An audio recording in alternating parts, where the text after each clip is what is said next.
Junagadh crime branch દ્વારા બે સ્થળે દરોડા વિદેશી દારૂના જથ્થા સાથે એક શખ્સને ઝડપી પાડવામાં આવ્યો. જુનાગઢ ક્રાઇમ બ્રાન્ચનો દરોડો ₹13.27 લાખનો મુદ્દામાલ જપ્ત કરી જુનાગઢના ઈવનગર રોડ પર વાડી વિસ્તારમાં ચાલતા વિદેશી દારૂના કટિંગ પર ક્રાઇમ બ્રાન્ચે ત્રાટકી સફળ કામગીરી કરી છે.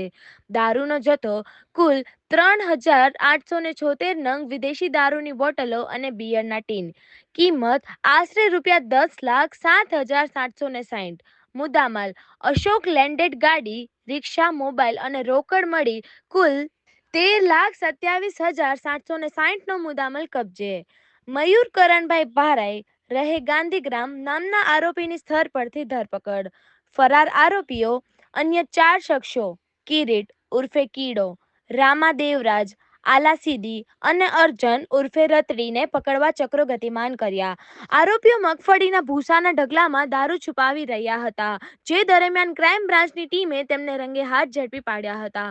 સારી કામગીરી કરનાર પોલીસ અધિકારી કર્મચારીમાં PI Krunal Patel, PSI DK Jhala, ASI Yashpalsinh Jadeja તથા હેડ કોન્સ્ટેબલ વનરાજસિંહ ચુડાસમા તેમજ ટીમે કરેલ.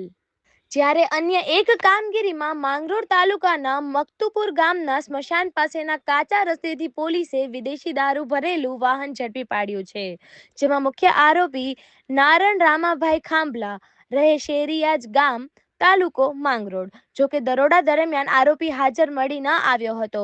કબજે કરેલ મુદ્દામાલ ભારતીય બનાવટના વિદેશી દારૂની નાની બોટલ અને બિયરના ટીન, કુલ નંગ 7,488, જેની કિંમત ₹16,20,240 થાય છે.